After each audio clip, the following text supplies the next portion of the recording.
Mon père m'a renié pour avoir échoué à l'examen du barreau, estimant que j'avais entaché son nom, alors que ses enfants modèles détruisaient le sien. Le jour où les résultats de l'examen ont été publiés, mon père m'a convoqué dans son bureau. Il savait déjà que j'avais échoué avant moi, car il avait des contacts au sein du conseil de l'ordre qui l'avait informé à l'avance. Il ne m'a pas demandé si j'allais bien ou ce qui s'était passé. Il a simplement fait glisser sur son bureau en acajou une lettre dactylographiée, qui stipulait que je n'étais plus son fils et que j'avais une semaine pour quitter sa maison. Il a affirmé que le nom de la famille avait une signification dans le milieu juridique parisien et que je l'avais sali en échouant à l'examen après qu'il avait payé pour 7 ans d'études à la Sorbonne. Il a bel et bien employé le mot sali, insinuant que nous étions comme de l'argenterie qui avait besoin d'être poli. Mon frère Séraphin était déjà associé au cabinet de papa. Il avait réussi l'examen du barreau du premier coup. 5 ans auparavant, papa lui avait organisé une fête qui avait coûté 20 000 €. Il avait invité tous les juges et avocats importants de Paris et avait prononcé un discours sur Séraphin, qui perpétuait l'héritage familial d'excellence juridique. Séraphin se tenait là, souriant dans son costume sur mesure, pendant que papa l'appelait le fils grâce à qui tout cela en valait la peine. Ma sœur Apolline a réussi 2 ans après Séraphin. Une autre fête énorme, un autre discours sur la fierté de la famille. Papa lui a acheté une Mercedes avec une plaque d'immatriculation personnalisée sur laquelle on pouvait lire « Avocate à gagner ». Elle n'exerçait même pas. Elle a épousé le fils d'un sénateur et joué au tennis dans un club privé du 16e arrondissement, mais elle avait réussi l'examen, donc elle était toujours digne de faire partie de la famille. Moi, j'ai étudié pendant 8 mois. J'ai fait tous les examens blancs. J'ai engagé des tuteurs avec mon propre argent parce que papa disait que je devais me débrouiller seul, comme Séraphin l'avait fait. Sauf que Séraphin avait eu le coach personnel de papa et tout son ancien matériel de préparation. Séraphin avait pu étudier à plein temps pendant que papa payait ses dépenses. Je travaillais de nuit dans un entrepôt de logistique à Rungis pour payer mon loyer, car papa me faisait payer pour vivre à la maison après la fin de mes études. Le jour où j'ai échoué, papa a changé les serrures de notre appartement haussmannien. Maman se tenait derrière lui en pleurant, mais elle n'a rien dit. Séraphin m'a aidé à emballer mes affaires et a suggéré qu'une formation technique en alternance serait peut-être plus dans mes cordes. Apolline a publié sur les réseaux sociaux que tout le monde n'était pas fait pour la grandeur et que ce n'était pas grave. Elle a vraiment utilisé mon échec comme une publication de motivation sur l'importance d'apprécier les gagnants. J'ai emménagé dans ma voiture. Papa s'était porté garant pendant mes études, mais elle était à mon nom, donc il ne pouvait pas me la prendre. Je prenais mes douches à la salle de sport et je postulais à des emplois en utilisant le Wi-Fi des cafés. Personne n'embauchait un diplômé en droit qui avait échoué au barreau. Tout le monde supposait que quelque chose n'allait pas chez moi. J'ai finalement trouvé un travail dans une société foncière, où je faisais de la vérification de documents, un travail répétitif pour le SMIC. Mais c'était déjà quelque chose. C'est là que j'ai rencontré Gaspard. Il possédait une société d'investissement immobilier et avait besoin de quelqu'un qui comprenait les contrats. Il se moquait de l'examen du barreau, ce qui l'intéressait, c'était ma capacité à identifier les problèmes dans les promesses de vente. En 6 mois, je gérais ses acquisitions commerciales. Il m'a tout appris sur le droit immobilier du point de vue des affaires. Il s'avère qu'on n'a pas besoin de réussir le barreau pour comprendre les transactions immobilières. On ne peut simplement pas représenter de clients au tribunal. J'étais bon dans ce domaine. Très bon. J'ai créé ma propre société d'investissement immobilier avec Gaspard comme mentor. J'ai utilisé mes connaissances juridiques pour trouver des failles dans les lois d'urbanisme, ce qui nous permettait d'acheter des terrains bon marché et de les revendre pour le développement commercial. Ma première affaire a rapporté 200 000 €. Je n'en ai pas parlé à ma famille. Séraphin, pendant ce temps, avait des difficultés. Il détournait de l'argent des comptes Carpa des clients pour financer son addiction au jeu, et papa le couvrait depuis des années, en réapprovisionnant les fonds avant les audits. Mais le barreau de Paris a commencé à enquêter suite à la plainte d'un client. Séraphin avait besoin de millions d'euros pour éviter des poursuites pénales. Papa a tout hypothéqué, l'appartement, le cabinet, sa retraite, et a appelé cela à protéger le nom de la famille, ce même nom que j'avais sali en ratant un examen. Le mari d'Apolline a demandé le divorce après avoir découvert qu'elle avait des liaisons avec son professeur de tennis et son coach personnel. Elle a essayé de dissimuler des biens pendant la procédure, mais elle s'est fait prendre. Le juge l'a sanctionnée pour fraude et le barreau a ouvert une enquête déontologique. Papa a payé une autre fortune pour ses avocats. Elle a fini par être suspendue pour 2 ans et a tout perdu dans le divorce. Le cabinet de papa a commencé à perdre des clients de façon drastique. Les nouvelles sur les agissements de Séraphin et la fraude d'Apolline ont rendu tout le monde nerveux. Les collaborateurs juniors ont démissionné. Les associés ont retiré leur capital. Papa m'a appelé pour me demander si je pouvais l'aider avec un prêt. Il a dit que les liens du sang sont les liens du sang. Je lui ai rappelé la lettre me reniant. Il s'est mis à rire et a dit, « Tu ne vas pas me laisser tomber une 3e fois, n'est-ce pas ?» J'ai raccroché et je suis resté assis dans ma voiture, devant la propriété commerciale dont je venais de conclure l'achat. Le rire de papa résonnait dans ma tête comme un disque rayé. La façon dont il l'avait dit, comme si me demander de l'argent était une sorte de blague que nous comprenions tous les deux. Mes mains tremblaient en agrippant le volant. 3 ans plus tôt, il m'avait chassé avec une lettre dactylographiée, et maintenant il voulait que je sauve ses enfants parfaits de leur propre désastre. J'ai pris mon téléphone et j'ai appelé Gaspard avant de pouvoir le regretter. Il a répondu à la 2e sonnerie. Je lui ai tout raconté, les mots sortant rapidement et avec colère. Papa avait besoin d'argent pour couvrir les détournements de Séraphin et les frais juridiques d'Apolline. Il avait vraiment eu l'audace de me demander si j'allais le laisser tomber une 3e fois. Gaspard est resté silencieux pendant que je parlais, écoutant simplement comme il le faisait toujours. Quand j'ai eu fini, il a dit quelque chose qui m'est resté. Il a dit que je ne devais rien aux gens qui m'avaient jeté comme un déchet, que les aider ne changeraient pas qui ils étaient, ni ne me garantiraient les excuses que je méritais. Il avait raison, mais cela ne rendait pas la décision plus facile. Les 2 jours suivants furent une torture. J'ai essayé de me concentrer sur le travail, mais mon esprit revenait sans cesse à l'appel de papa. Une partie de moi était furieuse de son sentiment de droit, de la façon dont il pouvait me déshériter une minute et me supplier pour de l'argent la minute suivante. Mais une autre partie de moi, cette partie pathétique et pleine d'espoir, se demandait si cette crise pourrait peut-être mener à quelque chose de réel entre nous. Peut-être que si je les aidais, ils verraient enfin que je n'étais pas l'échec qu'ils avaient dit que j'étais. Je détestais penser de cette façon. Le 3e jour, j'ai décidé de faire quelques recherches avant de prendre une décision. J'avais besoin de savoir exactement à quel point la situation était grave, pas seulement la version de papa où tout était une simple erreur. J'ai commencé par le cas de Séraphin. Le site web de l'Ordre des avocats avait des dossiers de plaintes publiques et j'ai passé des heures à les lire. Ce que j'ai trouvé m'a retourné l'estomac.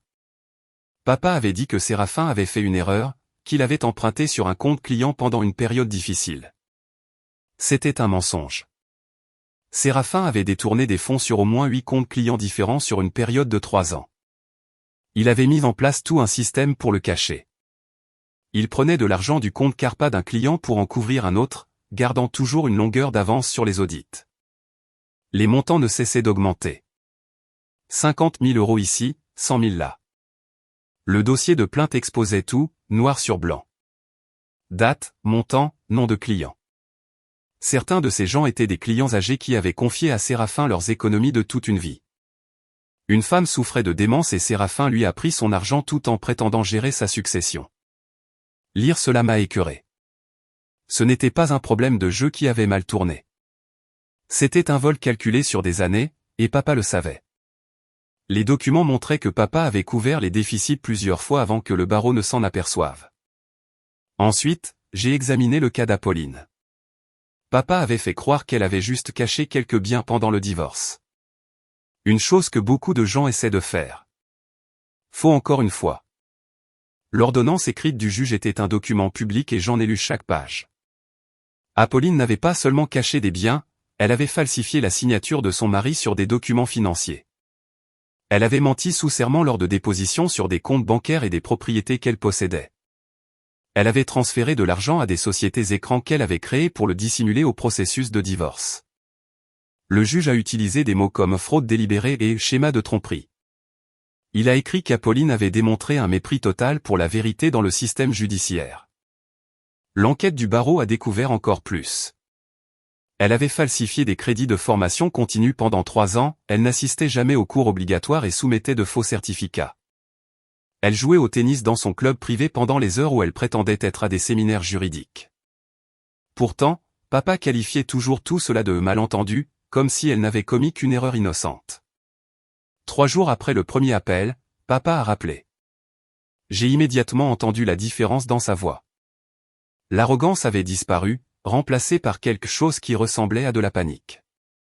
Il a dit que le cabinet perdait des clients plus vite qu'il ne l'avait prévu. 2 autres associés avaient retiré leur argent. Il avait besoin d'une réponse concernant le prêt. Je lui ai dit que je devais d'abord comprendre toute la situation. Cela l'a irrité.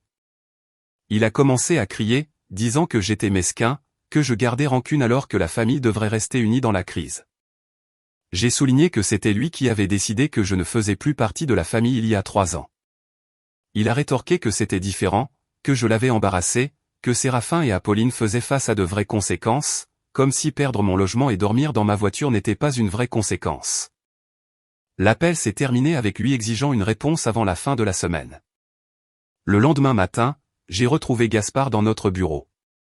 J'ai étalé tous les documents que j'avais trouvés sur la table de conférence, les plaintes du barreau, les ordonnances du tribunal, les rapports d'enquête. Gaspard les a parcourus lentement, lisant chaque détail. Quand il a eu fini, il m'a regardé et a dit quelque chose que je n'oublierai jamais. Il a dit que papa me demandait de financer les conséquences de décisions qu'il avait permises pendant des années. Que le même homme qui m'avait traité d'échec pour un résultat d'examen suppliait maintenant cet échec de sauver son héritage. Il m'a demandé ce que je pensais qu'il arriverait si je donnais l'argent à papa. Séraphin deviendrait-il soudainement honnête? Apolline arrêterait-elle de mentir? Papa s'excuserait-il de m'avoir chassé? Nous connaissions tous les deux les réponses. Gaspard a conclu que la seule chose qui changerait, c'est que je serais ruiné et qu'ils resteraient les mêmes personnes qu'ils avaient toujours été. Mon téléphone a sonné alors que nous étions assis là. Numéro inconnu. J'ai failli ne pas répondre, mais quelque chose m'a poussé à le faire. C'était maman. Sa voix tremblait tellement que j'ai à peine pu la comprendre au début. Elle a dit qu'elle était vraiment désolée, qu'elle aurait dû me défendre quand papa m'avait mis dehors, qu'elle avait eu tort de rester silencieuse. Elle a dit qu'elle avait suivi mon succès de loin, entendant parler de mes affaires par des amis communs. Elle a dit qu'elle était fière de ce que j'avais construit sans leur aide ni leur nom. Je ne savais pas quoi dire. Pendant 3 ans, je l'avais considérée comme une autre complice passive, quelqu'un qui avait choisi la cruauté de papa plutôt que son propre fils. Maintenant, elle s'excusait et je me sentais complètement déstabilisé. Nous avons parlé pendant plus d'1 heure. Maman m'a raconté des choses que je n'avais jamais su, sur la façon dont papa contrôlait tout dans leur mariage, sur comment elle s'était perdue en essayant de maintenir la paix. Puis elle a dit quelque chose qui m'a choqué. Elle avait son propre compte d'épargne dont papa ignorait l'existence. Elle avait mis de l'argent de côté pendant des années, juste de petites sommes qu'il ne remarquerait pas. Elle a dit qu'elle avait eu trop peur de partir avant, mais que voir ce qui m'était arrivé avait changé quelque chose en elle. Elle a vu clairement pour la première fois comment papa détruisait quiconque ne correspondait pas à son image parfaite. Elle a avoué qu'elle n'était pas sûre d'avoir le courage de vraiment partir, mais au moins maintenant, elle savait qu'elle avait le choix. L'argent était là si elle en avait besoin.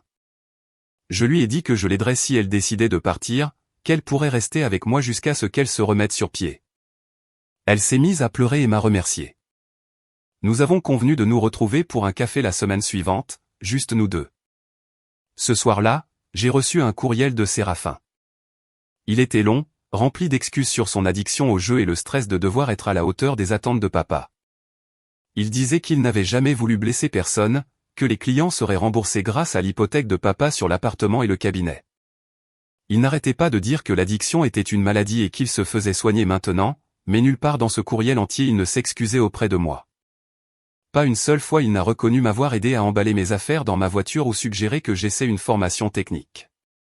Il supposait simplement que j'aiderais parce que nous étions frères et que c'est ce que font les frères.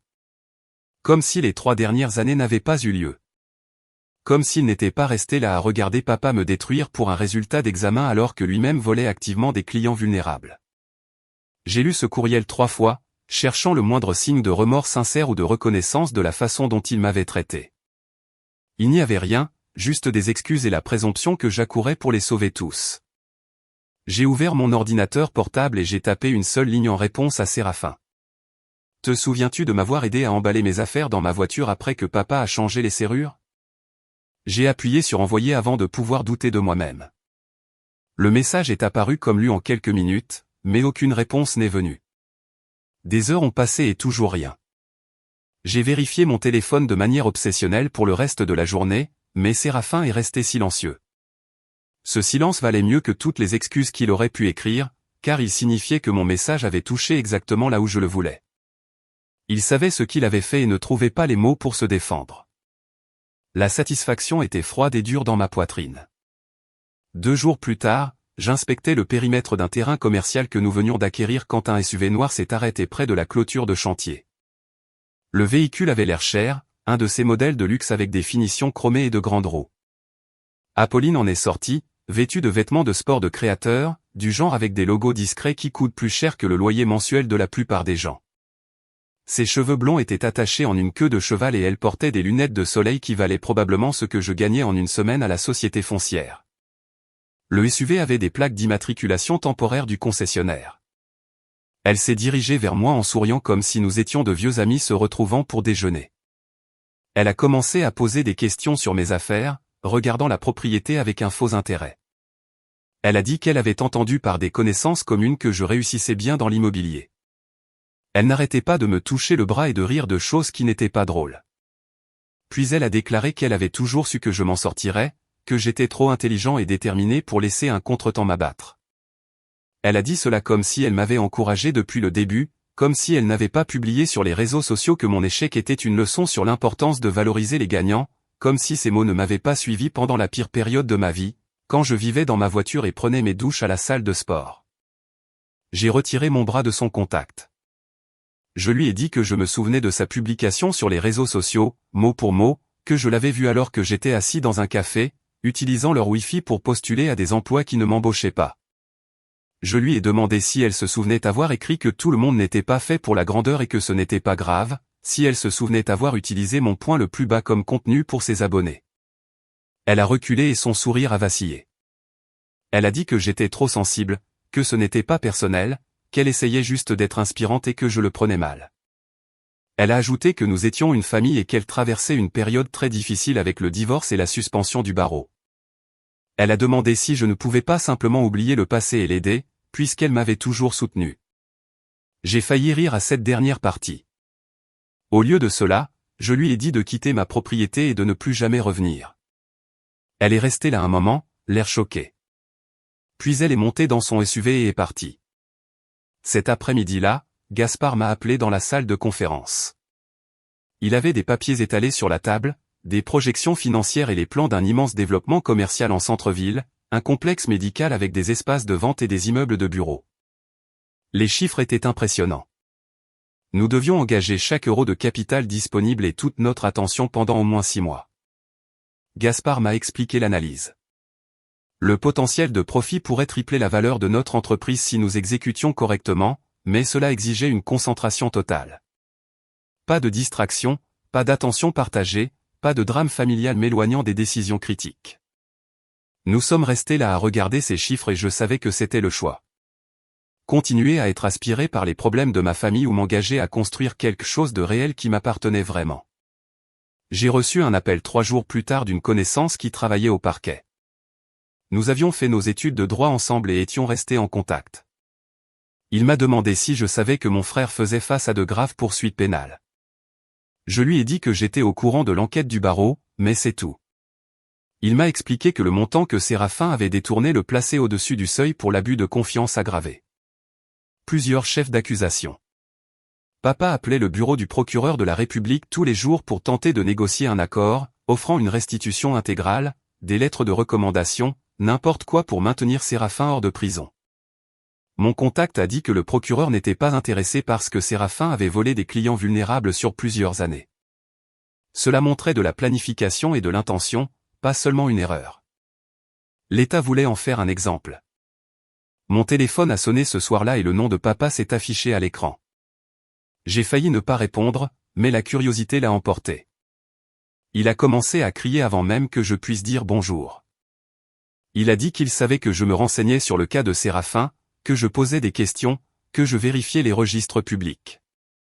Il m'a accusé d'essayer de saboter mon propre frère au lieu d'aider la famille en crise. Je l'ai laissé terminer son discours. Puis je lui ai demandé pourquoi il était en colère contre moi pour avoir lu des documents publics au lieu d'être en colère contre Séraphin pour avoir volé des clients.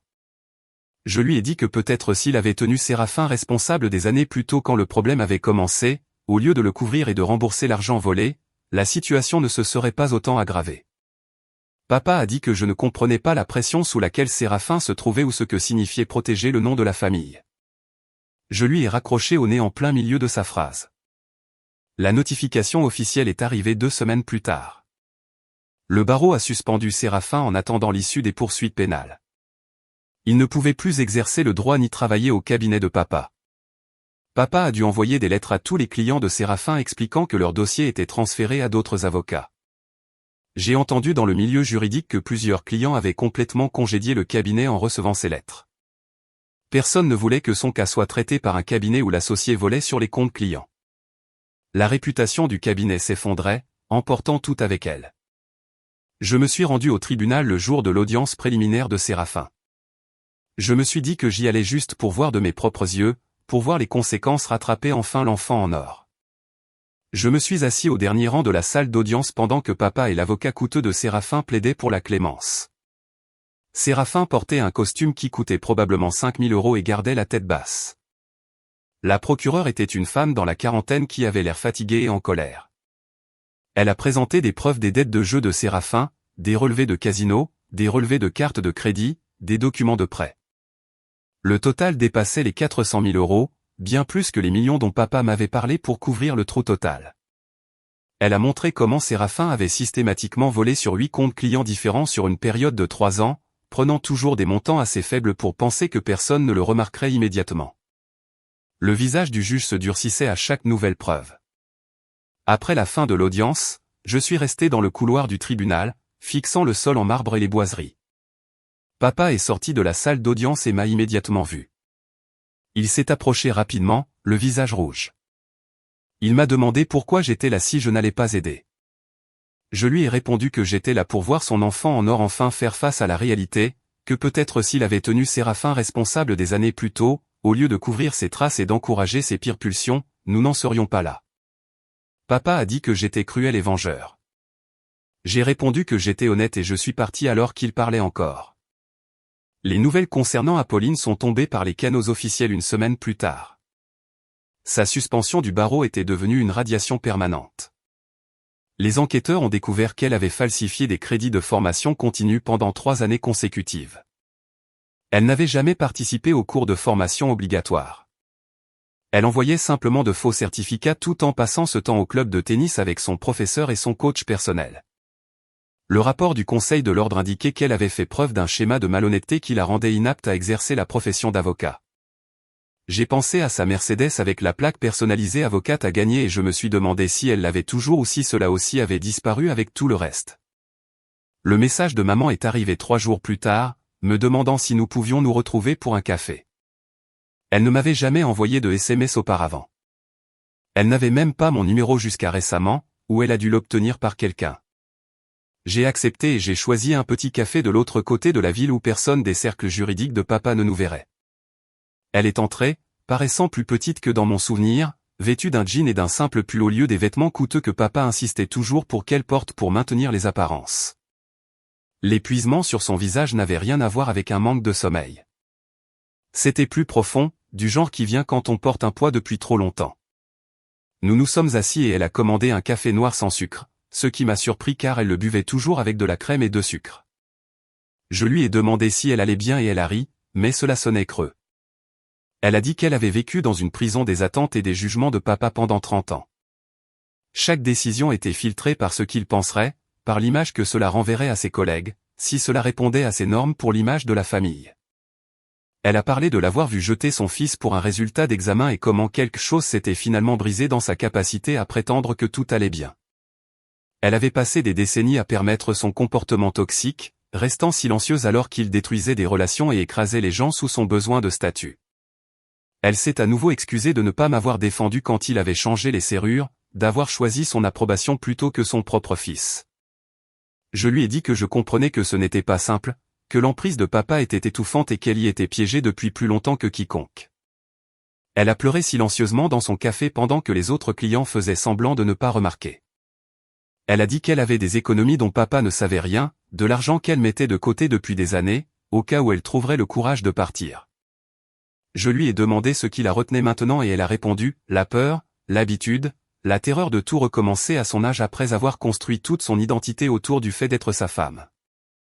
Nous avons parlé pendant 2 heures et quand nous sommes sortis, elle m'a serré fort dans ses bras et m'a remercié de ne pas l'avoir rejeté. Après tout cela, j'ai pris ma décision ce soir-là, assis dans mon appartement, regardant le contrat de développement commercial étalé sur ma table. Papa a appelé le lendemain matin et j'ai laissé sonner 2 fois avant de répondre. Je lui ai dit que je ne lui donnerais pas d'argent, mais que j'aiderais maman si elle décidait de le quitter. La ligne est restée silencieuse si longtemps que j'ai cru qu'il avait raccroché. Puis il a dit que j'étais exactement comme il l'avait toujours pensé, égoïste et vengeur, prêt à voir ma propre famille souffrir pour nourrir mon ego. Sa voix avait ce même ton froid qu'elle avait le jour où il m'avait remis la lettre de reniement. J'ai senti ma mâchoire se crisper, mais j'ai gardé ma voix ferme. Je lui ai dit que c'était lui qui avait décidé que je ne faisais plus partie de la famille quand j'avais échoué à son test et que j'avais simplement pris sa parole au cours des 3 dernières années. Il a bredouillé que c'était différent, que je l'avais embarrassé devant ses collègues et ses pairs, que Séraphin et Apolline faisaient face à de vraies conséquences alors que j'étais mesquin à propos de sentiments blessés. Je l'ai laissé terminer son discours. Puis j'ai dit que la faillite de son cabinet et ses enfants en or faisant face à la justice n'était pas mon problème à résoudre. Le seul membre de la famille que j'étais intéressé à aider était maman, si elle voulait partir. Il a commencé à crier sur la loyauté, le sang et l'obligation familiale. Je lui ai dit que ces mots ne signifiaient rien venant de quelqu'un qui a jeté son fils pour un résultat d'examen tout en dépensant des centaines de milliers d'euros pour protéger des voleurs et des menteurs parce qu'ils avaient réussi un test. Papa m'a raccroché au nez et je suis resté là, tenant mon téléphone, me sentant plus léger que je ne l'avais été depuis des années. Le poids que je portais, ce besoin désespéré de son approbation et de sa validation, s'était simplement évaporé. Je n'avais plus besoin de rien de lui. L'audience de reconnaissance préalable de culpabilité de Séraphin a eu lieu 6 semaines plus tard. Je n'avais pas l'intention d'y aller, mais Gaspard m'a convaincu que je regretterais de la manquer. Nous nous sommes assis au dernier rang pendant que Séraphin se tenait devant le juge dans un costume coûteux. Son avocat a présenté l'accord pour abus de confiance aggravé en échange de 18 mois à la maison d'arrêt et 5 ans de sursis probatoire. Papa était assis au premier rang, ayant l'air d'avoir vieilli de 10 ans depuis la dernière fois que je l'avais vu. Son visage était gris et la posture assurée qu'il arborait toujours avait disparu, remplacée par des épaules voûtées et des mains tremblantes. Séraphin a pleuré en s'excusant auprès du juge pour son problème de jeu, comme si cela excusait d'une manière ou d'une autre le vol de clients vulnérables qui lui avaient confié leur argent. La procureure s'est levée et a énuméré chaque victime par son nom, décrivant comment Séraphin avait pris leurs fonds d'indemnisation et leurs pensions alimentaires pour alimenter des machines à sous et des tables de poker. Une dame âgée a perdu toute son indemnité de divorce. Un vétéran handicapé a perdu son indemnisation pour blessure. Séraphin a gardé la tête basse pendant tout ce temps, des larmes coulant sur son visage tandis que papa regardait droit devant lui, refusant de regarder qui que ce soit. La juge a accepté l'accord mais a clairement indiqué qu'elle trouvait la conduite de Séraphin méprisable et ses remords douteux.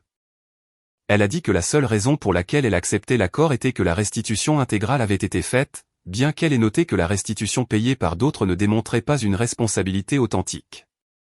Séraphin a reçu l'ordre de se présenter à la maison d'arrêt dans 2 semaines. Papa a essayé de m'approcher dans le couloir après, mais je suis passé devant lui sans m'arrêter.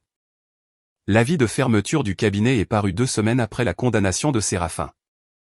L'assureur en responsabilité civile a annulé la couverture, citant la condamnation pénale et les violations déontologiques. Les clients restants ont fui le scandale, ne voulant pas que leur cas soit associé à un cabinet où l'associé volait sur les comptes clients. Papa a envoyé des courriels à tout le monde sur sa liste de contacts, essayant d'expliquer, de sauver quelque chose, mais personne ne voulait le toucher. 30 ans à construire une réputation juridique détruite, parce que papa valorisait l'apparence du succès plus que l'intégrité réelle ou la responsabilité. Il avait permis le jeu de Séraphin pendant des années, couvert les vols, remboursé l'argent volé avant les audits, tout cela pour protéger le nom de la famille. Protéger le nom sans s'occuper de la pourriture en dessous signifiait simplement que tout s'effondrerait plus durement lorsque la vérité finirait par éclater. J'ai appris par d'anciens collègues que papa essayait de vendre l'appartement familial pour couvrir les dettes restantes. L'hypothèque qu'il avait contractée pour payer la restitution de Séraphin l'écrasait, et la fermeture du cabinet signifiait aucun revenu pour la payer. Tout ce qu'il avait construit avait disparu et il n'avait rien à montrer, sauf 2 enfants faisant face à des sanctions pénales et déontologiques et un 3e fils qui ne voulait rien avoir à faire avec lui. Ma mère m'a appelé un mardi matin et m'a annoncé qu'elle avait demandé le divorce. Sa voix semblait plus forte qu'au café. Plus assurée. Elle avait emménagé dans un petit appartement en utilisant ses économies secrètes et avait dit à papa qu'elle en avait fini de permettre son obsession toxique pour le statut et de le voir détruire tout le monde autour de lui. Il a essayé de la convaincre de rester, promettant que les choses seraient différentes, mais elle a répondu qu'elle entendait ses promesses depuis 30 ans et que rien ne changeait jamais. Elle m'a remercié de lui avoir donné le courage de partir enfin, de lui avoir montré que la vie existait en dehors de l'ombre de papa. Nous avons commencé à dîner ensemble chaque semaine dans son appartement, juste nous deux, reconstruisant la relation que nous aurions dû avoir depuis le début. Elle parlait de prendre des cours à l'université populaire, de se faire des amis qui ne se souciaient pas de la réputation juridique de son mari, de découvrir qui elle était en dehors du fait d'être la femme d'un grand avocat. Elle paraissait plus jeune d'une certaine manière, plus légère, comme si elle s'était débarrassée d'un poids qu'elle portait depuis longtemps. Je l'ai aidé à aménager son appartement et je l'ai vu rire de choses qui n'étaient même pas si drôles, juste savourant la liberté de rire, sans se soucier des apparences ou de qui regardait. 6 mois se sont écoulés et l'accord de développement commercial à Finali était conclu. Gaspard m'a appelé dans son bureau et m'a montré le nouveau papier à en-tête de la société, avec nos 2 noms dessus.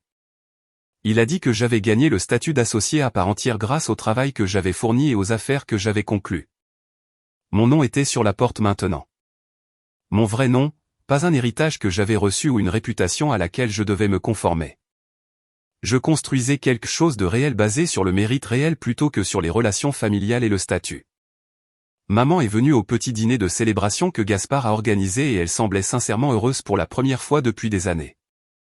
Elle avait commencé à prendre des cours d'art et s'était liée d'amitié avec d'autres femmes traversant des divorces et des changements de vie. Elle racontait des histoires sur son professeur de peinture, le café qu'elle avait découvert et le club de lecture qu'elle avait rejoint. Elle découvrait qui elle était en dehors de l'ombre de papa et c'était magnifique à voir. Je me suis rendu compte, assis là, qu'échouer à l'examen du barreau avait été la meilleure chose qui me soit arrivée, car cela m'avait libéré d'un héritage qui était pourri jusqu'à la moelle.